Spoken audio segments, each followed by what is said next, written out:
الشيطان الرجيم بسم الله الرحمن الرحيم. Assalamualaikum warahmatullahi wabarakatuh. Waalaikumsalam warahmatullahi wabarakatuh. Sahabat media yang insya Allah dirahmati Allah Subhanahu wa taala. Alhamdulillah pada kesempatan hari ini kami kembali lagi di channel YouTube Media Darussalam. Alhamdulillah pada kesempatan hari ini kita akan ngobrol santai sama beliau. Ini adalah Ustadz Agus. Jadi gini Tat, dari teman-teman media ini punya program di bulan Ramadan ini pengen buat podcast. Ini mencoba Tat ya. Nanti ketika ada kekurangan nanti mohon dimaklumi. Dan teman-teman media mohon maklum ya. Ya, seperti itu. Oke, tadi Ustaz. Langsung saja ya, Tat. Untuk mempersingkat waktu. Kayak ini waktunya sudah agak malam.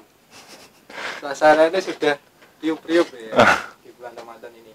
Kalau enaknya kan tidur Tat. Tapi teman-teman media ini alhamdulillah pada kesempatan hari ini bisa kesini bersilaturahmi dengan Ustadz untuk mencari ilmu di sini. Tadi saya datang ke sini kok ada tempat, kemudian ada gazebo, kemudian ada buku-buku. Ini sebenarnya apa sih Tad? Di sini ini tempat apa ini yang kita gunakan ini Tad? Yeah. Assalamualaikum warahmatullahi wabarakatuh. Alhamdulillah wassalatu wassalamu ala Rasulillah wa ala alihi washabihi ajmain amma ba'du. Ya, ini teman-teman semua yang mendengarkan podcast ini, kita berada di Sekolah Alam Darul Hufat. Jadi ini sekolah alam, di sini ada TK dan SD, Mas. Oh, TK dan SD. Cuma tadi kan begitu masuk, ini gedungnya mana? Ini enggak ada gedungnya kan? Oh iya.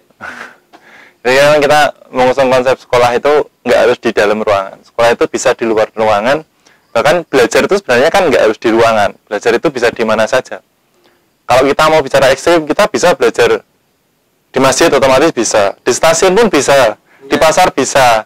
Dimanapun bisa. Dimanapun bisa. Coba kalau dulu kita belajar matematika tentang ekonomi, itu datangnya ke pasar, mesti nggak bingung. Karena tapi sudah kelihatan ya dengan pelakunya ya gitu. Karena cuma ngitung Pak akhirnya bingung. Karena yang dihitung duitnya nggak ada, akhirnya bingung sendiri. Gitu. Jadi kita nggak punya uang tuh. Ya, kalau bingung nggak punya uang ya cari uang. Gitu. Jadi gitu. Di sini pakai konsep sekolah alam. Tapi ada tahfidnya. Jadi anak-anak setiap pagi itu belajar menghafal Al-Quran. Kayak ya jangan sampai mereka itu lepas dari Al-Quran. Harus ada dalam diri mereka itu Al-Quran gitu. Di tempatnya syahdu kok, malah enak, nyaman seperti ini. Dibuat podcast enak, dibuat ngaji enak, kemudian kalau belajar pun mungkin nggak bosenin seperti itu. Tadi juga ada seluncuran itu, ya, lumayan besar tadi. Saya nyoba tadi. palingan nggak berani. Kayak terlalu ekstrim itu. Kalau hujan-hujan kayak apa itu licin. Ya karena belum terbiasa. Itu kalau anak-anak itu memang biasa. Jadi seorang mukmin yang kuat itu lebih baik daripada mukmin yang lemah. Termasuk di raganya. Itu kan salah satu membentuk raga sama jiwanya. Mereka itu kelas 1, kelas 2 itu sudah berani naik itu dari bawah. Terus turunnya loncat. Jadi itu yang digambarkan itu pelorotannya itu dari lantai 1 ke lantai 2, bukan pelorotan yang cuma 1,5 meter, itu berarti tingginya sekitar 2 meter lebih. Itu biasanya anak-anak kalau hujan malah seneng main di situ, Mas. Karena licin, berarti mak sweat tuh seneng, bek itu seneng. Malah seneng mereka. Tapi kalau jiwa tua kayaknya emangnya mata boyo enak ku mata. Jangan tebuk ya. Udah mikirnya saya punya istri 1, istri 2, kayaknya baru 1. Itu kalau teman-teman bilang seperti itu. Nah, makanya kan itu teknik. Kalau kamu nggak tahu tekniknya jangan coba-coba, nanti pedet tenan.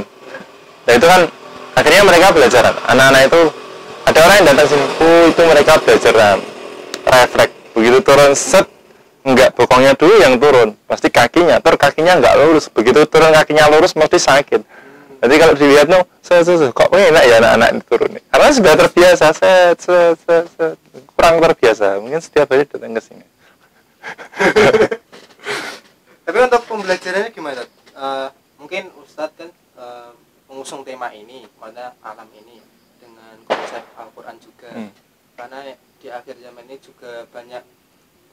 anak-anak sekarang itu banyak yang nggak bisa baca Al-Quran kan?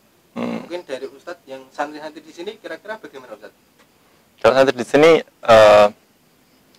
yang TK, kalau baca Al-Quran ya TK itu belum bisa baca. TKB itu belum bisa baca Quran, baca Gedrik juga nggak bisa. Tapi yang TKB itu sudah selesai hafalan juz 30. Wah, Masya Allah. Sudah apa juz 30? Jangan ditanyakan itu. Nanti kalau bisa kan nanti bisa saja. bisa tarung sama anak-anak TK saja, jangan anak kelas 6. Kalau yang anak kelas 6 sudah selesai 10 juz. Kalau teman saya itu modalnya 3 kultat, katanya hatam. Orangnya juga ada di sini tuh. Di belakang kamera. Itu kan versi hemat, paket hemat itu. Paket hemat. Kabirun 4 kali ya. Iya. Itu paket hemat. Jadi kalau di sini yang pelajarannya pertama mereka hafalan, habis itu bahasa Arab. Karena Quran, hadis itu isinya bahasa Arab. Kalau kita nggak belajar bahasa Arab, ya nggak bisa. Setelah itu project. Project itu mengcover dari semua pelajaran umum, dimasukkan dalam sebuah project based learning. Project based learning itu pembelajaran berbasis project. Jadi anak-anak belajar itu kayak matematika, ilmu alam, ilmu sosial itu diramu dalam satu project. Kayak kemarin salah satu contohnya itu yang kelas 6 itu project. Mereka punya tantangan dari gurunya. Kita setiap akhir semester itu ngecamp. Biayanya ngecamp sekitar 200.000, mereka ditantang satu semester ini dari projectnya untuk biaya camping. Jadi campingnya nggak minta uang sama orang tua. Jadi karena untuk mengasah jiwa entrepreneur mereka juga. Yang kelas 4 itu sampai itu ada suara BP itu kelas 5, kelas 6 ding. Itu proyeknya kelas 6. Dari 20 ekor tinggal 1. Dibabat sama tikus. Tapi di situ sebenarnya ada pembelajaran. Jadi belajar itu bukan bagaimana kita sukses mempelajari, tapi bagaimana proses belajar kita. Bisa saja dalam proses pembelajarannya itu gagal, tapi kan namanya anak-anak itu harus belajar bagaimana itu gagal. Dia harus menerima bahwa itu takdir Allah Ta'ala. Hidup itu kadang tidak sesuai dengan yang kita harapkan. Makanya harus menerima takdir Allah Ta'ala. Menerima qada dan qadarnya Allah Ta'ala itu kan sebagian dari iman kan. Itu harus diajarkan dari kecil. Jangan sampai mereka nanti, kalau di psikologi itu ada orang yang namanya trauma karena pernah gagal. Kan ada yang trauma karena pernah tenggelam akhirnya takut renang. Itu kan trauma. Sebenarnya dari situ kegagalan itu kan bisa diambil pelajaran. Oh, ini Allah sedang menguji kita. Kita harus bersabar, menerima ujian kita. Ketika mereka berhasil, ini Allah memberi nikmat. Jadi di pelajaran itu kita termasukkan akidah. Bagaimana kita harus bersyukur, bagaimana kita harus bersabar. Ketika tanaman mereka nggak berhasil panen, yang manen binatang-binatang yang di sini, ya akhirnya mereka harus belajar bahwa seorang petani itu ketika tanamannya dimakan oleh hewan lain itu namanya sedekah, termasuk sedekah. Jadi mereka tahu konsep sedekah juga. Jadi mempelajari akidah, akhlak, semuanya langsung praktek. Bisa lebih mengena ke mereka. Jadi ketika, oh ya ini sedekah ya, ya itu sedekah, kalian sedekah. Ya gitu. Dikarenakan ini ngobrol santai, minum dulu tadi. Banyak saya dah. Ya itu ya teman-teman. Sahabat media yang insya Allah dirahmati Allah SWT, ternyata misi beliau ini juga sangat luar biasa. Bagaimana mengonsep anak-anak itu tidak bosan belajar, kemudian juga diajari entrepreneurship seperti Rasulullah ya. Rasulullah itu juga beliau itu berdagang sejak masa kecilnya juga menjadi pedagang. Makanya kita yang jiwa muda ini jangan sampai lembek, masa kalah sama anak TK ya. Anak TK itu sangat luar biasa, hafalannya tadi juga sangat luar biasa. Anak TK sudah juz 30 selesai. Pernah nyoba dagang ngasongan belum? Kalau teman-teman kayak yang di sini belum kayak. Anak-anak pernah nyoba? Ada satu Pernah nyoba. Pernah nyoba dulu pas kita show off tentang sekolah alam ke alun-alun, mereka bawa es untuk dijual. Jadi mengenalkan sekolah alam tapi sambil jualan. Latihan jualan. Yang kelas 4 itu mereka buat makanan terus di warung-warung sebelah sini. Sampai mereka belajar negosiasi karena permintaannya sudah banyak, akhirnya negosiasi untuk cari karyawan. Jadi kita mengharapkan kalau kita belajar lihat sirah itu kan umur 15 tahun itu sudah dianggap selesai kan, banyak yang sudah selesai belajar dan lain sebagainya, akhirnya tinggal memegang tanggung jawab. Iya. Kita 15 tahun sudah bisa apa? Lulus SMP kan cek cupu-cupu nih, belum bisa ngapa-ngapain. Nah, itu yang kita konsep sebenarnya, kalau bisa anak-anak itu umur 15 tahun sudah bisa mengambil tanggung jawab. Tadi yang siapa? Usama bin Zaid, bukan Usama bin Zaid kan 18 tahun jadi panglima. Terus Ali bin Abi Thalib masih muda-muda semua. Jadi kalau bisa 15 tahun itu mereka sudah selesai.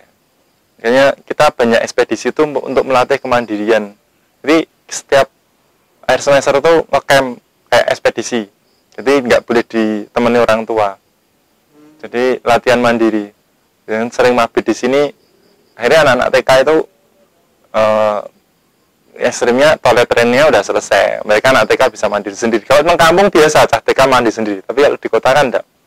Mereka sudah bisa mandi sendiri, masak sendiri. Bahkan ada yang malah katanya, sekarang saya di rumah jadi tukang masak. Ya alhamdulillah bisa mengambil tanggung jawab itu. Jadi itu dari sisi kemandirian. Tapi dari sisi din dan lain sebagainya mereka harus juga tetap kuat. Kayak gitu. Dan itu sebenarnya juga untuk teman-teman semua yang bergerak di bidang pendidikan, pahala amal jariah yang luar biasa. Jadi hitung gaji mesti gajinya kecil, tapi gaji di hadapan Allah Ta'ala yang besar. Apapun konsepnya, setiap konsep itu mengambil peran sendiri-sendiri kan. Kalau kita memang konsepnya di sekolah alam, tahfidz, tapi konsep di MI mungkin beda. Nanti kan konsepnya sendiri-sendiri. Berarti punya tujuan masing-masing. Ya, tapi tujuan ending akhirnya sama. Selamat dari azab Allah Ta'ala. Gitu. Itu kan gitu. Menyelamatkan anak-anak di akhir-akhir ini ya tadi ya, ternyata sangat luar biasa godaannya juga. Banyak yang main game, kemudian malam-malam masih keluar, main handphone, kumpul sana kumpul sini nggak jelas. Tapi alhamdulillah di sini santri-santri beliau mengaji, menghafalkan Al-Quran. Untuk apa? Untuk dinnya kita sebagai generasi penerus kita. Nggak mungkin Ustadz Agus ini selamanya muda seperti itu. Mungkin saya sendiri juga nggak selamanya muda. Perlu generasi penerus-penerus yang akan datang. Mungkin cukup sekian Ustadz. Terima kasih atas waktunya. Dan terima kasih sahabat media Darussalam yang insya Allah sudah mendoakan. Terima kasih kami ucapkan. Jangan lupa di like dan subscribe akun YouTube kami, dan video ini bisa disebarkan seluas-luasnya agar orang di luar sana bisa mendengarkan kebaikan-kebaikan ini. Mungkin cukup sekian dari kami, kurang lebihnya mohon maaf. Wassalamualaikum warahmatullahi wabarakatuh.